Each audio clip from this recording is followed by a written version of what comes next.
there's anything worse than the weather in Sacramento right now, it's the fact that the Sacramento Kings GM Monte McNair hasn't made any significant moves in free agency. There was the one trade to move Davion Mitchell and Sasha Vezenkov to the Toronto Raptors for Jalen McDaniels, who is not only surprised to even be traded to Sacramento, but I also don't think he's going to get a single minute of playing time or maybe even put on a jersey for this team, because even though he plays the position we desperately need, he is somehow not good enough, which is kind of crazy to say when the best power forward on our team is Harrison Barnes. I mean, seriously, I love the way this roster looks, but there is a polar bear in Arlington, Texas right now, and it's specifically in the power forward position. And we could have fixed this problem in the NBA draft, but instead the Sacramento Kings selected Devin Carter. And I know it sounds like I don't like the pick, but trust me, I actually do. I made an entire video talking about the 2024 draft and how much I actually enjoyed this pick for the Sacramento Kings specifically, especially because we moved Davion Mitchell. But the draft aside, the biggest point of this video is talking about free agency and what are the Sacramento Kings doing, or what move are they going to hopefully make? Because in my mind, there are two realistic targets that I would love to see this team go out and get, and then there's also one kind of unicorn that would basically be impossible for us to even get anywhere close to. We should probably start with the guy that's had the most Sacramento Kings rumors surrounding him, with that being Kyle Kuzma. Adding Kuzma to the Sacramento Kings roster would be huge, specifically for their offensive game. Replacing someone like Harrison Barnes on this roster would give this team an extra 10 points per game, but by far the biggest boost this team would have by getting Kuzma would be rebounds. With Kuzma being an excellent defensive rebounder specifically, it really would be great to see Sabonis finally get some help on the board. And also, kind of circling back to the rookie that the Kings drafted, Devin Carter averaged almost 9 rebounds in college, which is just absurd considering he is 6'3". So for me personally, I think the best part of having Kuzma on this team would definitely be the rebounds and scoring. That being said, I think his defense has a ton of potential as well. Physically, Kyle Kuzma has everything he needs to be a great defender. Now, on the Washington Wizards, they don't really play defense as a team, so there's no reason for him to play defense. But if he does come over and join the Sacramento Kings, he will be playing under Mike Brown, a very defensive-oriented coach, which leaves me with no doubt in my mind we will see Kyle Kuzma become an excellent defender if he were to join this team. That being said, I do have one problem with Kyle Kuzma, and that's his age, with him already being 28 years old. I know I'm overreacting about him being only 28 years old, but for me, that just seems a little bit too old for this Kings team. I don't know why, but I guess the upside to that is the fact that he is already under contract for 4 years with the Wizards. So if we do give the Wizards all of these future assets, we would at least have him under contract for a good amount of time. So maybe you could tell that I'm not too excited or maybe too thrilled about going after Kyle Kuzma. He's not someone that I'm super high on. Granted, anything is better than Harrison Barnes, and I feel like any guy on this list is going to upgrade this team, but I would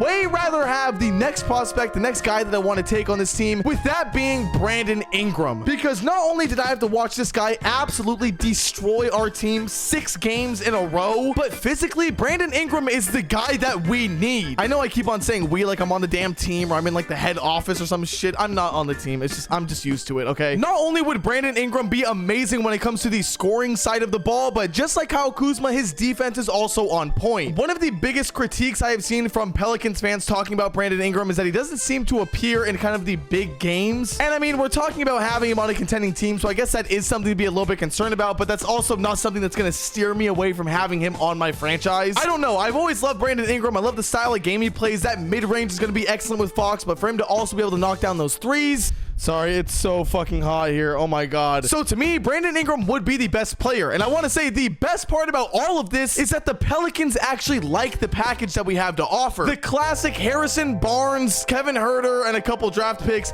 they seem to actually like Harrison Barnes, which blows my mind, but please, by all means, take him. Because it's the complete opposite when we come down to our third player that could potentially join the Kings, with that being Lauri Markkanen. There's been a lot of tweets talking about how the Kings are interested in Lauri and how great he would be for the team, which no doubt it would be cool to have him on this roster. But with everyone saying that the only way the Kings could get Lauri Markkanen would be to give up Keegan Murray, I am immediately turned off. I want no part of this trade. I actually would love if Monte McNair, Vivek, the owner, whatever, would actually just block Danny Ainge and the Utah Jazz off of their phones. Delete their number, delete their contact. I get so much PTSD when I think about the Tyrese Halliburton and Sabonis trade, and if you want to know how I feel about that trade for some reason, there should be a video up in the corner. I get so much PTSD that we are going to trade our for young, rising, historic stars for some other guys that are goddamn 30 years old. So even though I love this Lauri Markkanen idea for the Sacramento Kings, I want no part in it. As long as Keegan Murray is on my team, I don't care who we get. I don't care who we replace Harrison Barnes with. But yeah, I just want absolutely no part of that in any way. But now that we've gone over every single player that the Kings could really go for, or at least make a huge splash with, what do I think they're gonna do? Well, the truth is nothing at all. Maybe I'm just being a bit of a doomer because we're already a couple days into free agency and nothing has happened,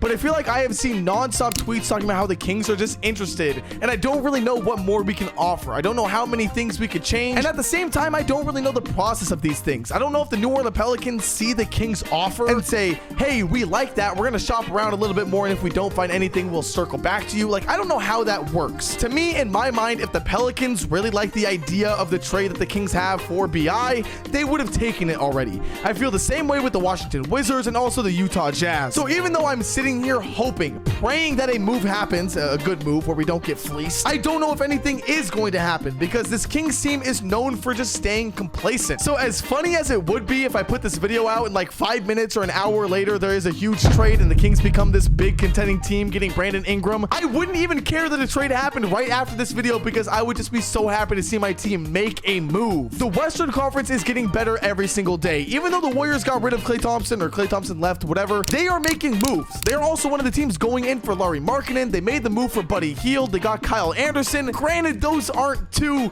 crazy pieces where the Western Conference is getting stacked. I mean, Paul George left the West. They are still making moves. They are doing things. And we know that they're shopping Andrew Wiggins and probably some younger players, stuff like that. The West is getting so much better, and it frightens me because this Kings team really underperformed last year. They were nowhere near as good as we thought they would be. Coming off of a season where they were the 3rd seed, it was atrocious. And I think about next year where we're going to have the San Antonio Spurs be a better team because Victor has gotten some development in. They have Chris Paul. They have Castle. Then you think about the Memphis Grizzlies who have John Morant back. I mean, they are a good team. We forget about them because he was out all last season. It really does scare me because then there's the Houston Rockets. Like, I seriously don't know what teams will make the playoffs next year and what teams will miss out on it. I know that one of the teams missing the playoffs will be the LA Lakers, but don't tell anyone I said that, okay? So you know what? I'm standing for this idea because I actually have a proposition. Instead of the Kings making a trade, instead of them making a move, I say we pick up Sacramento from California and we move it over to like Maine or some shit, and they move to the Eastern Conference. I seriously do think this might be the only way they make any successful playoff run in history. So let me know down in the comments below if you agree with me on that take or any other take I made revolving the trades and what the Kings should do. And if you don't agree with me, let me know in the comments what you do think they should do, what players should they give up, etc. I love reading and responding to everyone. And yeah, hopefully it's like 24 hours after this video where we see them make a move for someone that I like and we don't get fleeced. Please, Danny Ainge, please don't fuck us up. And also, while you're down there, be sure to like and subscribe, do all that good stuff. It helps out the channel a ton. I appreciate all the love and support you guys have been giving throughout the off season, and I will see you guys all in the next one. Later.